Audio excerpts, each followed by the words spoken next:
আমার পাবনা তিনে এক ভাড়াটিয়া এমপিকে মনোনীত করেছে, মানে ভাড়াটিয়া এক প্রার্থীকে মনোনয়ন দিয়েছে। তাকে দেওয়ার পরে তিনি এখন ইদানিং লক্ষ্য করতেছে তিনি বিভিন্ন মাহফিলে যাচ্ছে। আমার এলাকায় আমার মাহফিলেও পেয়েছি। তো তিনি গিয়ে বক্তব্য দিচ্ছে, কি যেন এক নাম নাই বলি আর মিডিয়া আছে সমস্যা। তিনি গিয়ে বক্তব্য দিতে গিয়ে বলতেছে যে আমি ধর্মীয় শিক্ষায় শিক্ষিত না, আমি একজন জেনারেল মানুষ। এই বলে বক্তব্য দিতে দিতে সর্বশেষ বলতেছে যে আপনাদের সামনে এসেছি, আমরা বলতে চাই দল মত নির্বিশেষে থাকতে চাই, কোরআনের মধ্যে কোনো দল নাই, কোনো রাজনীতি নাই, খুব সতর্ক থাকবেন। ভালো কথা, আপনি প্রথমে বললেন যে আপনি ধর্মীয় লাইনে লেখাপড়া করেন নাই, ধর্মীয় লাইনে আপনি পড়াশোনা করেন নাই, ধর্মীয় জ্ঞান আপনার খুব কম, তা আপনি কি করে বললেন যে কোরআনের মধ্যে কোনো দল নাই, কোরআনের মধ্যে কোনো রাজনীতি নাই? ধর্মের নামে কি তামাশা করেন নাকি? এমন নেতা আছে না নাই? এখন দেখবেন বহু নেতা আসবে, বক্তারা যখন বলে আল্লাহর জমিনে আল্লাহর আইন বাস্তবায়ন করতে হবে, এক প্রকার লোক বলে যে এটা রাজনীতি। আছে না নাই? কিন্তু ইদানিং লক্ষ্য করতেছি যে এখন ওয়াজের মঞ্চে প্রধান বক্তা দ্বিতীয় বক্তা উঠার আগে নেতা আর খেতারা গিয়ে ফ্লোর নিয়ে বক্তব্য দেয়। আছে না নাই? তারা কি দোয়া চাইতে যায়? হ্যাঁ, দোয়া চাইতে যায়। কিসের দোয়া? জাতি তো বোঝে, ঠিক কিনা বলেন? জালসাই নেতাদের ভিড় হওয়ার কারণ কি আপনারা জানেন? কারণ হচ্ছে এই, তারা যদি কোনো সমাবেশ করে দিন হাজিরা দেওয়া লাগে, গেঞ্জি দেওয়া লাগে, ক্যাপ দেওয়া লাগে, দুপুরে বিরিয়ানির প্যাকেট দেওয়া লাগে, এরপরেও নেতা ভ্যা ভ্যা করে চিল্লায়, সামনে চেয়ার থাকে, লোক থাকে না, ঠিক কিনা বলেন? কিন্তু কোরআনের মঞ্চে যখন কোরআনের তাফসির করা হয়, দারুল আমান টাসতে দাঁড়ানোর মতো লোক আছে না, ঠিক কিনা বলেন? কিসের আকর্ষণে যায়? এই আকর্ষণটা তারা কাজে লাগিয়ে নিজেদের ভোট চাওয়ার ধান্দায় সারা যায়। এতে রাজনীতি হয় না। যখন বলি আল্লাহর জমিনে আল্লাহর আইন বাস্তবায়ন করতে হবে, তখন তারা বলে রাজনীতি হচ্ছে, ঠিক কিনা বলেন? ধর্মের নামের ব্যবসা কারা করে জাতি কিন্তু চিনে গেছে, ঠিক কিনা বলেন? টুপি একটা পরছে মাশাল্লাহ, মুখে কোনো দাড়ি নাই, এমন নেতা আছে না নাই?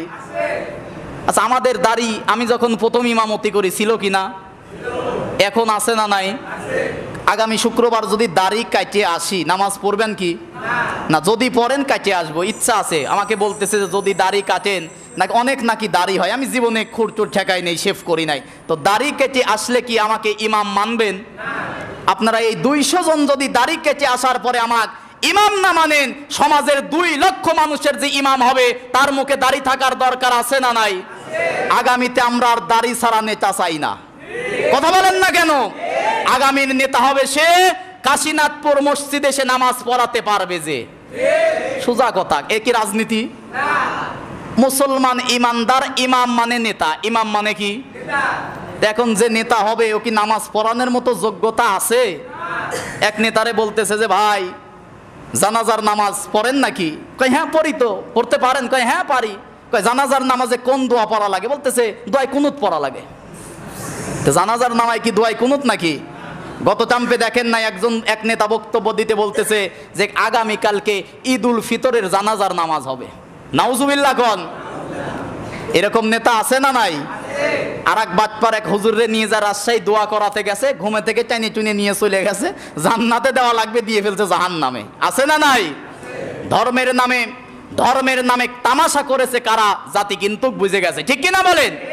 এক নেতা বক্তব্য দিতে গিয়ে বলেছে যে আমরা মওদুদের ইসলাম এই দেশে কায়েম করব না, আমরা মদিনার ইসলাম কায়েম করতে চাই। অথচ নেতার 3.5 হাত বডির মধ্যে মুখে যে দাড়ি রাখা লাগবে, দাড়ি নাই, যে 3.5 হাত বডির মধ্যে ইসলাম কায়েম করতে পারে নাই, ও 56,000 বর্গ মাইলের বাংলাদেশ ইসলাম কায়েম করতে পারবে না, ঠিক কিনা বলেন? এই জন্য কোরআনের মঞ্চে এসে ধর্মের নামে তামাশা করবেন না। কোরআন সম্পর্কে যদি জ্ঞান না থাকে ওই বিষয়ে কথা বলা যাবে। কোরআনের মধ্যে রাজনীতি আছে না নাই? সত্যি আছে। সত্যি কি আছে? আল্লাহ পাক কি বলে দেখেন, সূরা নাহাল 89 নম্বর আয়াত। কোন সূরা? সূরা নাহাল। বলেন। নেতা বলতেছে যে কোরআনের মধ্যে কোনো দল নাই। আচ্ছা বলেন, কোরআনের মধ্যে দল নাই? সূরা ইমরানের 19 নম্বর আয়াতের মধ্যে আল্লাহ বলছে ইন্নাদ-দীন ইনদাল্লাহিল ইসলাম। আমি আল্লাহর কাছে দল একটা, নাম কি? বলেন না কেন, নাম কি? এরপর আল্লাহ পাক বলতেছেন কিয়ামতের দিন দল হবে 2টা, ফারিকুম ফিল জান্নাহ ও ফারিকুম ফিস সাইর। একটা দল যাবে জান্নাতে আর একটা দল যাবে। তাহলে কিয়ামতের দিনও দল আছে না নাই? কোরআনের মধ্যে আল্লাহ আলাগ জায়গায় বলতেছে যে এক পক্ষ হচ্ছে ডান পক্ষ আর একটা বাম পক্ষ, ডানপন্থী যারা জান্নাতি তারা, সুবহানাল্লাহ বলেন। কোরআনের মধ্যে আল্লাহ বলেছে একটা হচ্ছে হিজবুল্লাহ আল্লাহর দল, আর একটা হচ্ছে হিজবুশ শয়তান শয়তানের দল। তাহলে কোরআনের দল আছে না নাই? যারা বলতেছে কোরআনের মধ্যে দল নাই, রাজনীতি নাই, বুঝতে হবে আগামীতে তারা ভোট চুরির ধান্দা করতেছে, ঠিক কিনা বলেন? এ স্বপ্ন আর এ জমিনে বাস্তবায়ন হবে, নির্বাচনী দরকার হবে না, তবুও ভোট চুরির রাজনীতি দিনের ভোট রাতে হবে, এমন ইতিহাস বাংলার জমিনে আর হবে না, ঠিক কিনা বলে? এগুলো সব সোনা দিয়ে তৈরি করা যেত, ঠিক কিনা বলেন? যদি চোর না থাকতো। আল্লাহ পাক যেন চোর মুক্ত বাংলাদেশ গড়ার তৌফিক দান করে, আমিন বলেন। খারাপ লাগতেছে আপনাদের? খারাপ লাগলে আর কি করব, কোরআনে তো এটাই আছে, কোরআন এসেছেই এই জন্য, ঠিক কিনা বলেন? এবার আসেন নবী কেন আসছে জানার দরকার আছে না নাই? তার আগে আর একটা কথা বলি যে কোরআনের মধ্যে রাজনীতি আছে না নাই? সূরা নাহাল 89 নম্বর আয়াত। কোন সূরা? মুখস্থ করবেন, ভোট আসতেছে সামনে, নেতা বক্তব্য দেবে, বলবেন সূরা নাহাল। কোন সূরা? 89, 8, 9 কত?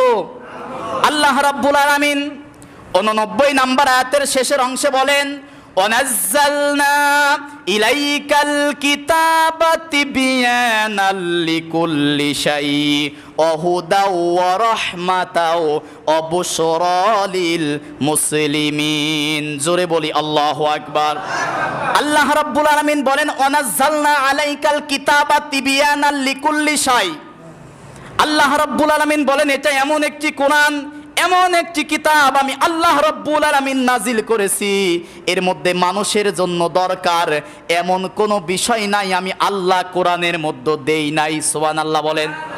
সূরা আনআমের 38 নম্বর আয়াতের মাঝের অংশে আল্লাহ পাক বলেন, মা ফাররাতনা ফিল কিতাবি মিন শাই, মানুষের জীবনে দরকার এমন কোনো ছোট বিষয় নাই যেটা আমি আল্লাহ কোরআনের মধ্যে লিপিবদ্ধ করি নাই, সুবহানাল্লাহ বলেন।